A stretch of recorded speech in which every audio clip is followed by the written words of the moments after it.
Hey guys, what we're gonna be making is a Bloody Mary. It's one of my flies that I made up, wet fly version.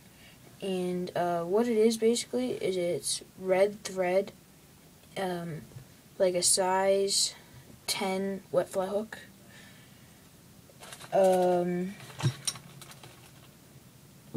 It's mallard underwing feather. Right here. It's a mallard feather from their underwing. And a combination of oval gold ribbed tinsel and fine copper wire. So here we go. And the body is just the red thread, so it's just going to be building up and stuff like that, so you don't need dubbing. So first we're going to get our wire.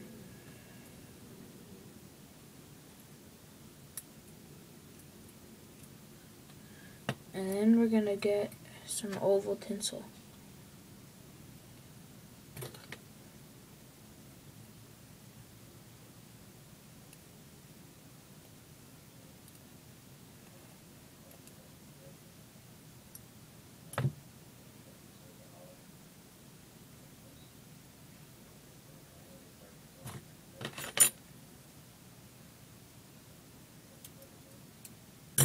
And then once you get your tinsel, you're going to line them up evenly, and you're going to wrap them down onto your hook at the same time. So you're going to have them side by side, and you're just going to wrap them down on your hook at the same time.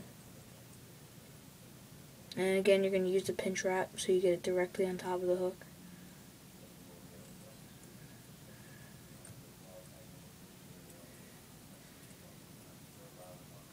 You just don't want to go up too far, because if you go up too far, you're going to get in the way of your hackle, and you don't want to do that, especially on a wet fly, because you want it to be really as thick as possible.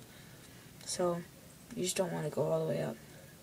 And then what you're going to do is you're just going to keep wrapping up, just not all the way to the eye, because what I said, you need room for your hackle. And you're just going to keep going and wrapping.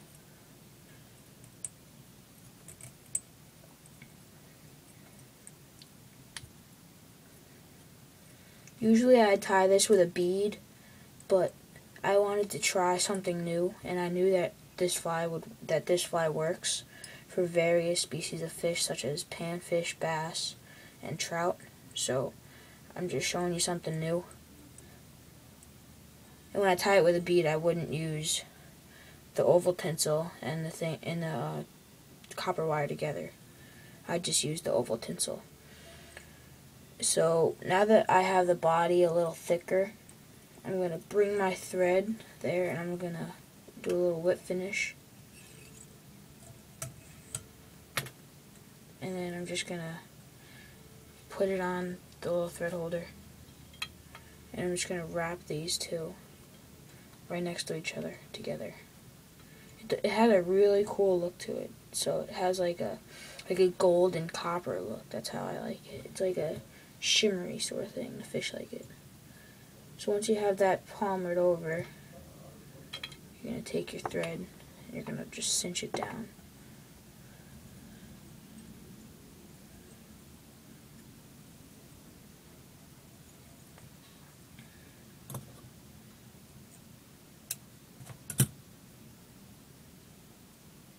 And now you want to get your mallard feather.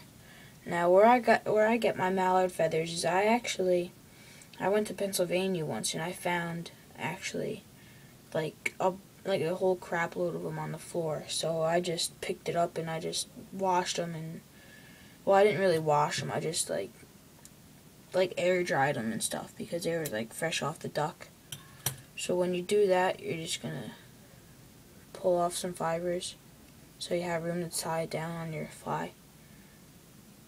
And what I do is I just wrap it forward. Some people wrap it back, and I don't know. I just wrap it forward. I'm going to get rid of your excess right there. Now that you have that tied in, I'm going to do again the same thing as a whip finish. And I'm going to put it on my thread holder again. As you can see, I'm kind of the harder way, well, the easier way, because I like to do it the most proficient way, and I think that's the most proficient way is what I'm doing.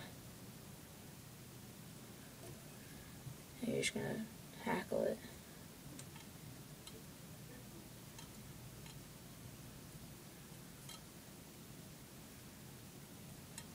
It might look ugly at first, but it's gonna, and you just need to fix it up.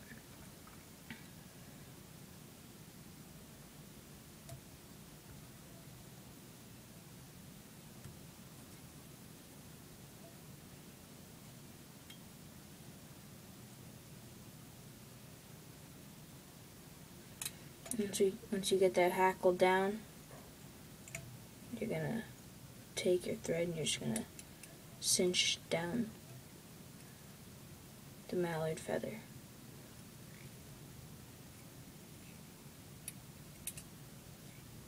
And if you want to, what I do is I don't really cut the excess off. I just leave it on because it adds to the fly a little bit. So once you have that down, you're just going to wrap forward so it kind of goes back and it flares up. And then once you do that, you're just going to whip finish it and you're done. And get your scissors and you're going to cut your thread. So that's what your fly is going to look like. It's going to look a little ugly, but in the water it does look very, very real. It's kind of hard to tell which is your fly and which is the bait. Alright, so that's the Bloody Mary wet fly style. See you guys later.